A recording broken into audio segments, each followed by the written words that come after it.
South Korea's president declares martial law. The parliament tries to block it. Now the country, seen as a beacon of democracy in the East, is in a state of serious unrest. And the White House says the U.S. is seriously concerned. Good afternoon, everyone. I'm Kira Phillips. Protesters and police clash after President Yeol makes accusations of communism in the government and declares martial law for the first time since the military coup of 1979. He says the step is critical for defending South Korea's constitutional order. His parliament clearly not seeing it that way. Yoon is accusing his political opponents of sympathizing with North Korea, saying they've paralyzed the government with anti-state activities. But the National Assembly firing back, voting to demand the president lift the martial law declaration. For more, let's bring in Joo-hee Cho. She's in Seoul. Also, our foreign correspondent, Britt Clennett, joins us. Joo-hee, let's start with you. How are things on the ground right now?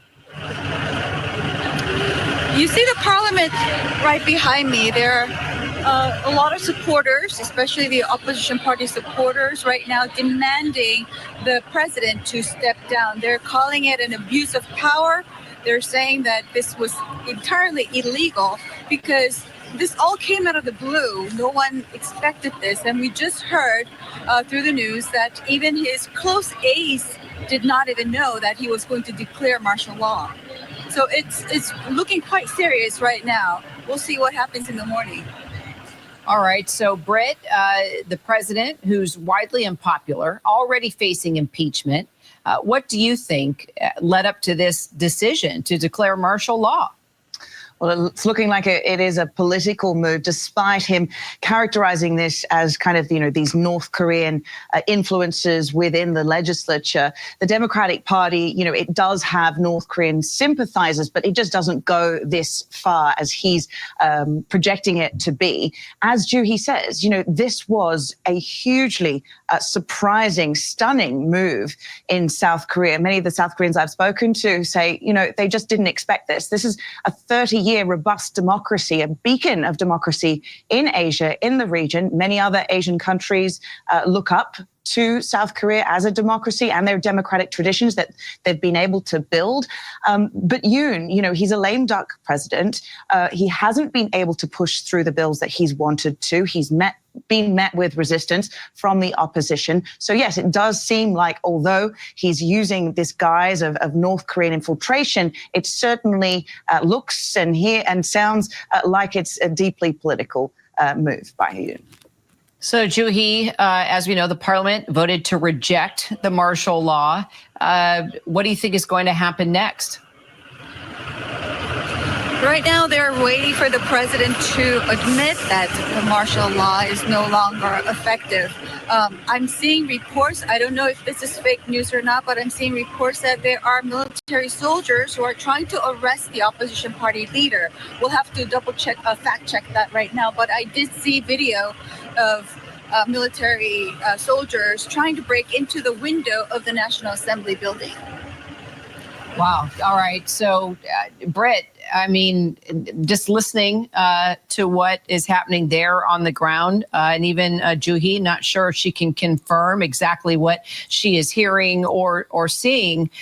President Yoon is still doubling down and partially blaming North Korea for all of this unrest. But is there any evidence for that? And could this just increase tensions on all fronts? Well, I think that has been the concern, a fear of escalation among South Koreans and in the region, which is watching this very, very closely. And of course, we know that the United States, the State Department, is watching this closely too.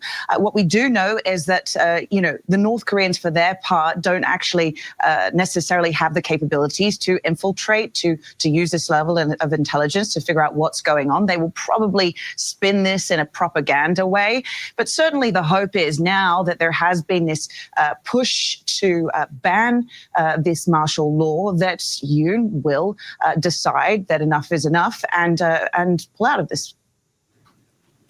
All right. A lot to monitor now. Joo-hee, Britt, thank you both so much. We'll continue, obviously, to follow every development. All right, Shalom. I want to start off by giving all praise, honor, and glory to Yahweh, Bahashem, Yahweh Shai, Bahashem, Rachak, Kwadash. Double honors to the apostles and the elders and bishops at Great Millstone for teaching me this truth. And Shalom to the hopeful elect on the highways and byways pushing this truth. It's your brother, Rabbi Knapp, coming out with a lesson, Lord willing, is edifying. And you heard what she said, man. The big Walmart law has been implemented in South Korea, an ally to the United States government. All right. I want to start off with the first precept, the 1 Thessalonians 5:1. But concerning the times and the seasons, brethren, you have no need that I should write to you, for yourselves know perfectly that the day of the Lord so comes as a thief in the night. For when they say peace and safety, then sudden destruction comes upon them as labor pains upon a pregnant woman, and they shall not escape. This is in the New King James Version. Let's get the KJV. But same thing, okay? Same thing, because you have to understand, just like the South Koreans never seen it happening, a lot of you so-called Americans ain't going to see it happen when it happens to you, okay? When it's been prophesied to happen long before it even ever happened, okay? And it said that they were peace sympathizers to go with North Korea. So that just even goes to show you that all this is propaganda, man. Esau can tell you whatever. Who knows what the hell that government wants to do, man? Who wants to go to war against North Korea? They have more capability than you. They have more people enlisted than you. And the Americans are not going to help you. Okay, it's a losing war, just like Ukraine's a losing war, just like Taiwan is a losing war. Okay, your money is being given to them in vain. Okay, there's not a war that you can win against nuclear capable militaries. All right, you're in the defense. Okay, they're relying on THAAD systems, which we can clearly see it's not working in Israel, and it's not going to work over here, especially when your opponent has hypersonic missiles. Okay, so they're going to hit you over the head with the peace and safety, but I'm telling you not to believe the bull crap. This is the book of 2nd Esdras 16. I'm going to start at verse 68. For behold, the burning wrath of a great multitude is kindled over you. Slakia is kindled over you. And where am I? So let me read that again. 2nd Esdras 16 and 68. For behold, the burning wrath of a great multitude is kindled over you, and they shall take away certain of you and feed you, being idle, with things offered unto idols. Okay, I don't even know where to start here, but that burning wrath, that great multitude is talking about these martial law troops. They're going to be going door to door. Okay, it's going to be martial law. They're going to be on your streets. They're going to have mandates for you to be inside your homes for whatever issue is going on at the time when they fully establish here, whatever reason they give you, that's what's going to happen. Okay. And you being idle, when you're idle, you're not moving. Okay. You're being still somewhere. They're going to be putting you into camps. All right. Where you won't be able to move. Okay. And they're going to feed you. Okay.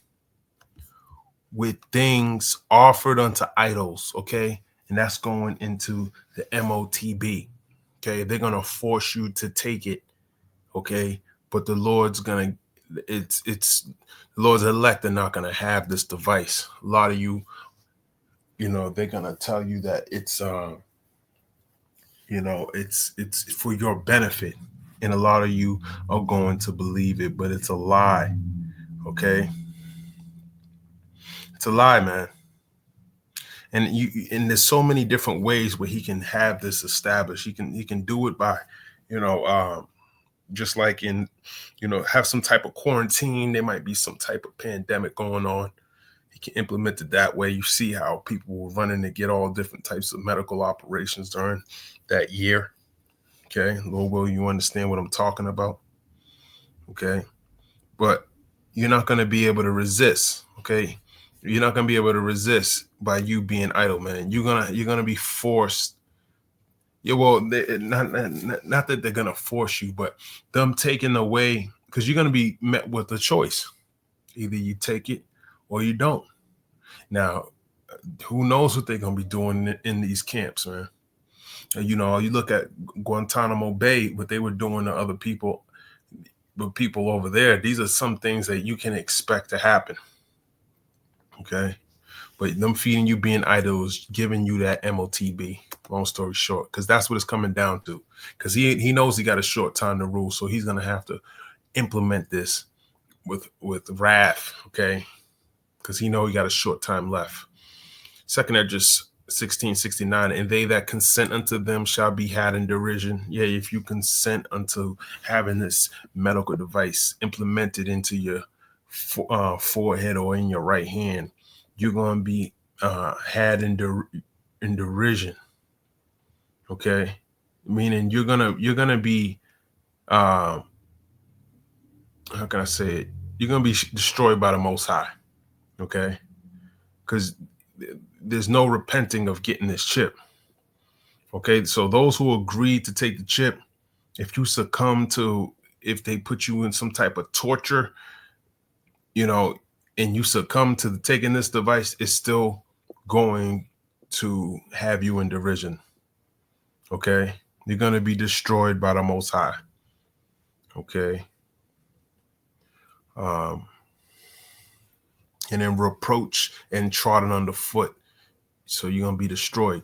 For there shall be in every place and in the next cities a great insurrection upon those that fear the Lord. Okay.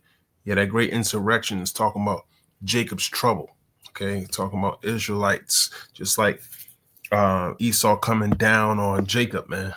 Talking about so-called Negroes, Latinos, and Native Americans. Okay. That insurrection is an uprising. All right. Matter of fact, let me grab a precept on that. 2 Timothy chapter 3 in verse number 12, it says, yea, and all that will live godly in Hamashiach Yahushai shall suffer persecution. Okay, so we got to expect these things. If you believe in this guy here, well, you're probably already going to be destroyed.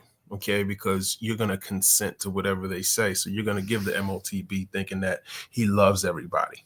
Okay, so if you believe in this name, you have nothing to worry about. You're already, you already think you're going to be saved. So just keep continuing to believe that.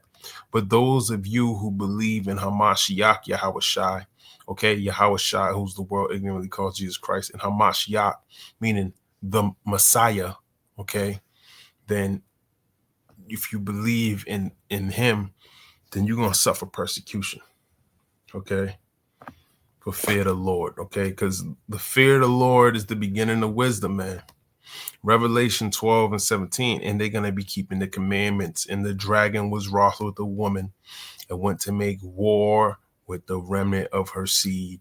And that's talking about the elect of Israel. Okay, this dragon represents Esau, Edom's power structure, coming against the woman, which represents the nation of Israel. And the remnant of her seed is the elect of that nation of Israel, which keep the commandments of the Most High. See, you so-called Jesus Christ believers, y'all don't do this. Y'all think there's only 2 commandments out of 613 that you acknowledge as being worthy of your obedience. Okay.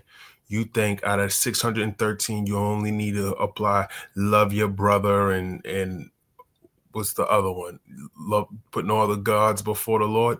That's all. But every other law you break, every other holiday every holiday that's in the Bible you don't follow, but you follow all the traditions of men. So you this doesn't apply to you. This Bible don't apply to you. And have the testimony. If you had the testimony of Jesus Christ, you're going to be destroyed. Okay. But if you have the testimony of Yahweh, Bahashem, Yahushai, then you have the spirit of prophecy. Okay. You're going to be prophesying. These people who believe in this name, they don't prophesy. They believe in peace and they shut up right after they say it. John 3:16 is their last leg. And that's what they believe in. It's all out of all the scriptures in the Bible. This is the only one that they believe in. Okay. So don't be fooled by this. All right. Let's jump back. 2 Esdras 16:7-2. For they shall waste and take away their goods. Okay, so they shall waste and take away their goods. Salakia, yep. So they shall waste and take away their goods. 2nd Ezra 16 and 40. Oh, my people, hear my word, make you ready to the battle, and in those evils be even as pilgrims upon the earth. Yeah, don't be just laying around, okay, like a lot of these people are going to be doing, and cast them out of their houses. So you're going to be waiting for this destruction to come when the scriptures tell you be like pilgrims in the earth, man. You got to bounce. Okay, you're going to have to move. You're going to have to trust in the Lord. Wisdom and knowledge shall be the stability of the times. Okay. Then shall they be known who are my chosen. Okay. Yeah, then you're going to know who the Lord's chosen are. Okay. Let me grab some precepts on that. Okay. First, let's go to Jeremiah 30. Verse 7, alas, for that day is great, so that none is like it. It is even the time of Jacob's trouble, but he shall be saved out of it. He being saved out of it is talking about the elect. Okay. They're going to be saved out of it. This is where our hope and our faith is in. Okay. Not that God loves everybody. No, that there's going to be a time of trouble. We're not going to think we're going to get beamed up and escape all of this and then come back down. No persecution at all. That's what a lot of y'all believe in. So a false belief. Daniel 12:1, and at that time shall Michael stand up, the great prince, which standeth for the children of thy people. And there shall be a time of trouble, talking about Jacob's trouble, such as never was since there was a nation, even to that same time. And at that time thy people shall be delivered. Okay, talking about the elect, everyone that shall be found written in the book, the elect are written in the book. Okay, not everybody. So that already shows you that there's going to be a certain people that's going to be, if there's people written in the book, not everyone's written in that book. So some people are not going to be saved. And you say salvation's for everybody. It's a lie. Ephesians 1:4, according as he have chosen us in him before the foundation of the world, that we should be holy and without blame before him in love. So they were chosen before the foundation of the world, man. So these elect have been chosen since the beginning. Okay. Everyone wasn't chosen since the foundation of the world. Okay. So don't believe these lies that are out here. Then shall they be known who are my chosen, and they shall be tried as the gold in the fire. That's affliction. That's persecution. They're going to be tried like gold in the fire. That's how the Lord tries you, by putting you through affliction. Okay. And that's what Jacob trouble's for you to know who the Lord's chosen are. Okay. He's going to be glorified by this deliverance, just like he made that deliverance in Egypt with the Israelites. He's going to do it again, but this time he's not saving everybody. He's going to save his elect. 2nd Ezra 16 and 74. Hear, O ye my beloved, which is talking about the elect. Okay. Saith the Lord, behold, the days of trouble are at hand, but I will deliver you from the same. Okay. So the elect, that's all it's about. Be ye not afraid, neither doubt, for the Most High is your guide. So this is why we're hoping that the Lord guides us. That's why we're keeping his commandments, because they're a path unto our feet to keep us from these stumbling blocks, keep us from these snares and traps that the wicked have laid before our path. Okay. And the guide of them who keep my commandments. Okay. Yeah, he's going to be the guide of them who keep whose commandments? Yahweh Bahashem, Yahweh Shai. Okay. And precepts. Okay. Yeah, they're not going to be believing in brotherhood over the breakdowns. Okay. No, they're going to keep the commandments, and and the precepts. Saith the Lord Yahweh power, let not your sins weigh you down, and let not your iniquities lift up themselves. Okay, so we're not going to let our iniquities lift up themselves upon us, where we begin to doubt that the Lord's capable of delivering us. Woe be unto them that are bound with their sins and covered with their iniquities, like as a field is covered over with bushes, and the path thereof covered with thorns, that no man may travel through. Okay, so your sins is like covering your path. That's why you got to keep the commandments as a light unto your path. Keep your faith. That's going to deliver you in these last days. Because how are you going to be delivered when so much tribulation's coming? It doesn't even make sense to have faith, but the elect are going to have faith, unwavering faith, faith beyond this world's understanding.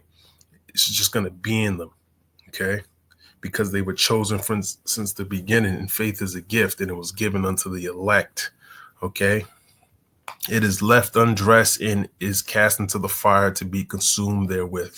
Okay, so if you have all this iniquity and your path is covered, that's just more fuel for the fire. You want to clear your path by studying, by keeping the commandments to the best of your ability and practicing the righteous acts while things are still going good.